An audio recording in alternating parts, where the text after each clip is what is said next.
Ini sesuai dengan hadits Nabi SAW ya. Inna idhamal ajri ma'idhamal bala. Sesungguhnya besarnya kadar pahala sesuai dengan besarnya cobaan yang datang. Jadi kalau misalnya ada ujian dari suami Anda, makin berat Anda rasa, dan Anda bersabar, Anda menerima sebagai keputusan Allah, lalu kemudian Anda coba lalui, ya, sambil terus memohon petunjuk kepada Allah SWT, maka itu pahalanya lebih besar dibandingkan memang tidak ada ujian dari suami gitu. Anda tinggal taat saja, itu beda kadar pahalanya. Karena itu juga kita menikah dengan manusia, tentu kita berharap idealnya laki-laki ini sempurna seperti yang kita harapkan. Tapi ada orang yang diuji begini. Apalagi kalau dia menikah dengan laki-laki yang bukan saleh, bukan landasannya agama dari awal. Saya berharap Anda sebagai orang tua harus menyadari anak-anak tidak diberikan oleh Allah SWT kepada Anda, ya, kecuali memang sebagai amanah. Ingat itu. Dan Anda tidak punya pilihan sama sekali. Anda sebagai laki-laki hanya punya sperma, itu pun Allah yang ciptakan. Anda yang ciptakan sperma juga itu. Dan Anda perempuan hanya punya sel telur dan perut di tempat untuk menampung bayi tersebut. Kemudian lahirlah bayi tersebut. Kita bahkan tidak bisa pilih laki-laki atau perempuan. Kita tidak bisa memilih bagaimana alisnya, matanya, hidungnya, bibirnya. Kita tidak bisa milih semuanya. Tidak bisa ada yang kita pilih sama sekali. Maka ini teman-teman sekalian, sebuah pelajaran penting. Ternyata ini bukan milik kita. Allah SWT amanahkan. Ya. Maka ada sebuah tanggung jawab di situ. Dan ada sebuah peluang pahala besar di situ. Kalau seseorang sedang mengkonsumsi sesuatu yang haram, maka dia dianjurkan agar berhenti seketika pada saat itu. Dia nggak boleh lanjutin. Dia lagi makan kue, makan roti. Ternyata dia tahu dari haram, dia harus buang.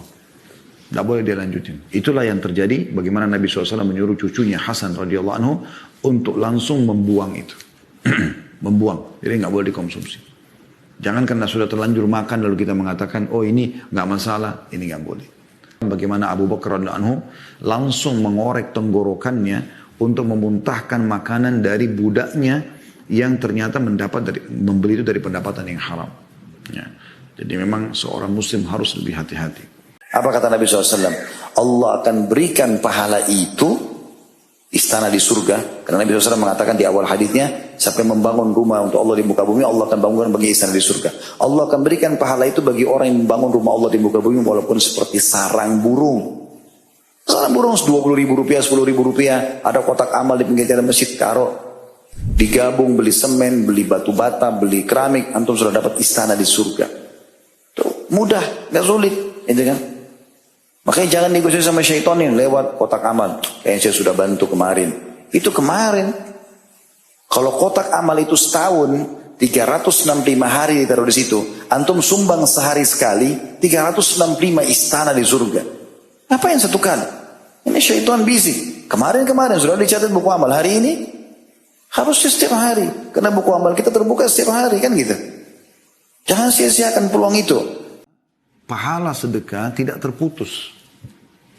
Itu sudah sangat masyhur dalam hadis Nabi SAW. Apalagi kalau Anda berikan kepada sifatnya yang jariyah, yang berjalan terus kayak fasilitas umum dan seterusnya. Ya, Nabi SAW bersabda, "Idza mata ibnu Adam inqata amalu illa min thalath." Kalau anak Adam meninggal dunia maka terputus sumber pahalanya kecuali dari 3, sedekatin jariyah, sedekah yang selalu berjalan, bergulir setelah dia meninggal pun, au ilmin yuntafa'u bih, atau ilmu bermanfaat, au waladin salih yad'u lah, atau anak saleh yang mendoakan.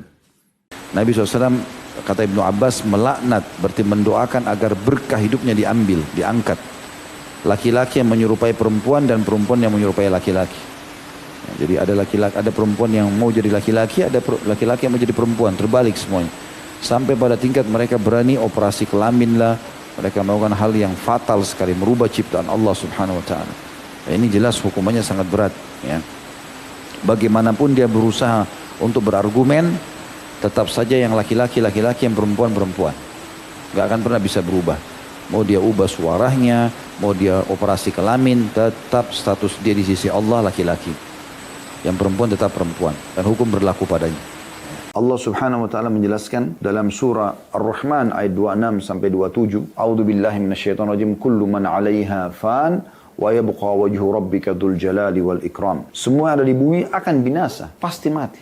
Kuat, lemah, kaya, miskin, sehat, sakit, tua, muda, mati, ya. Kemudian juga surah Al-Imran 185, ini ayat yang paling jelas tentang masalah kematian.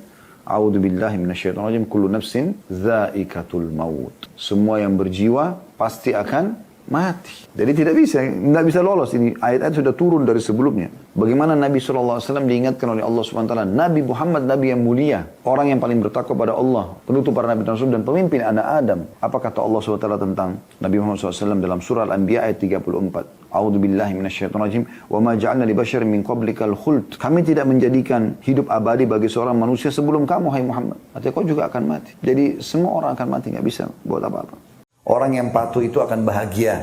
Ya, nikmat di dunia, nikmat di akhirat. Bukan berarti orang kalau patuh nggak bisa makan, nggak bisa minum, nggak bisa kaya, nggak bisa pintar. Enggak, semua prestasi dunia bisa didapatkan. Tapi dengan kepatuhan mereka lebih terkontrol.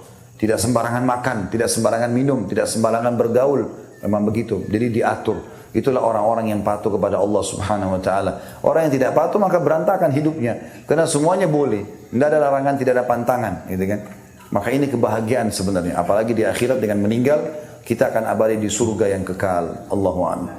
Kita dapat pahalanya dengan keikhlasan tentunya dan mengikuti syarat-syarat dan rukunnya. Juga menjadi contoh bagi orang lain.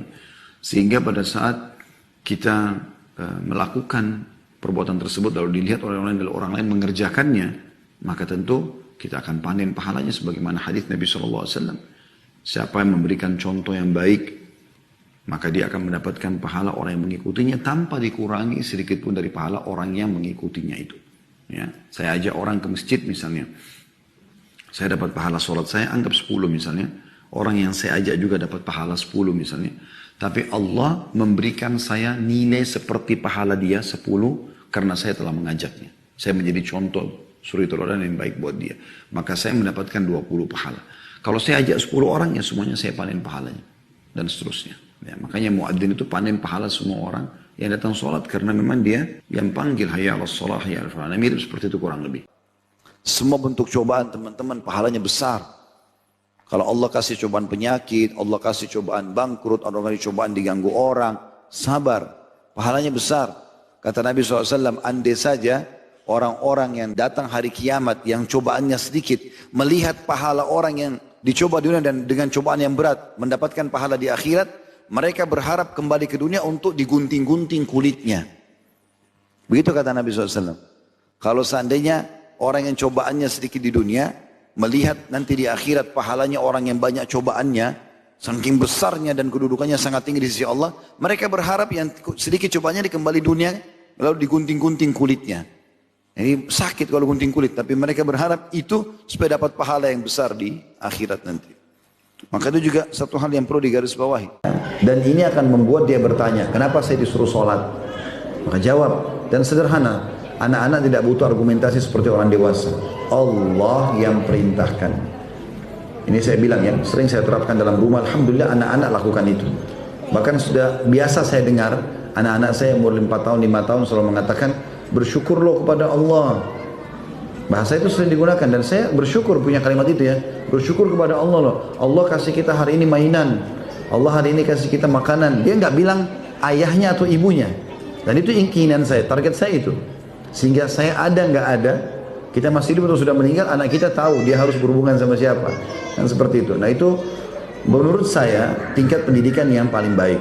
Ya, sehingga mereka terbiasa mengenal Tuhannya. Nah, hikmah juga diperintahkan sholat di umur 7 tahun ini supaya mulai menggunakan akal dan mengenal Tuhannya. Sholat itu karena Allah yang perintahkan. Tidak pernah Islam mengajarkan kekerasan, membenci orang. Kasus munculnya kelompok-kelompok seperti ISIS ini jauh sekali dari Islam. Sampai sekarang ulama-ulama di Timur Tengah menegur mereka, meluruskan. Ini pemahaman yang keliru. Bagaimana bisa membunuh-bunuh sana sini sembarangan orang? Dalam Islam pun saya bilang tadi kalau kita harus jihad, nggak boleh kita membakar, nggak boleh membunuh orang tua. Bahkan pasukan militer pun kalau mengalah, nggak boleh. Jadikan tawanan perang iya, tapi nggak boleh disiksa. Perlu digarisbawahi. Rata-rata peperangan itu kalau dimenangkan oleh satu pasukan, tawanan itu selalu dimuamalah, selalu dilakukan buruk. Tapi dalam Islam perhatikan, apa kata Nabi SAW? Dan bebaskanlah para tawanan serta berbuat baiklah sama mereka. Sampai di zaman Nabi Muhammad SAW setiap selesai perang, kalau ada tawanan perang, itu oleh Nabi SAW disuruh obatin. Dikasih baju, digantiin bajunya, dikasih makanan. Sampai beberapa orang-orang non-muslim waktu itu yang jadi tawanan Nabi SAW, mereka sampai terkagum-kagum melihat bagaimana saking tahunya kalau bermuamalah dengan tawanan perang itu harus baik. Maka Nabi SAW mengingatkan dalam hadis Bukhari Muslim yang lain berbunyi, "Ma min 'abdin yastar'ihi Allahu ra'iyatan yamutu yawma yamutu wa huwa ghashun li ra'iyatihi illa harramallahu alaihi al-jannah. Tidak ada seorang hamba pun yang telah Allah bebankan padanya kepemimpinan. Tadi sudah dirincikan di hadis pertama siapa saja pemimpin-pemimpin tersebut. Lalu kemudian dia mati sementara dia menipu ya, atau membengkalaikan yang sedang dia pimpin, kecuali Allah akan haramkan baginya surga. Jadi coba Anda renungi baik-baik dalil-dalil seperti ini supaya kita tahu ada tanggung jawab di sini.